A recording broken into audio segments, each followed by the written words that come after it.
أعوذ بالله من الشيطان الرجيم بسم الله الرحمن الرحيم আমি কেবল ফেরেশতাদেরকে জাহান্নামের তত্ত্বাবধায়ক করেছি আর তাদের সংখ্যাকে কাফিরদের জন্য একটা পরীক্ষা বানিয়ে দিয়েছি,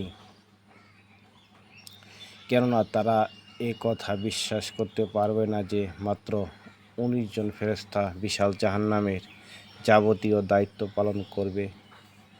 আর যেন কিতাবধারীগণ তা দৃঢ়ভাবে বিশ্বাস করে আর ঈমানদারদের ঈমান আরও বৃদ্ধি পায়, এবং কিতাবধারীগণ ওই ঈমানদারগণ যেন কোনো রকম সন্দেহের মধ্যে না থাকে।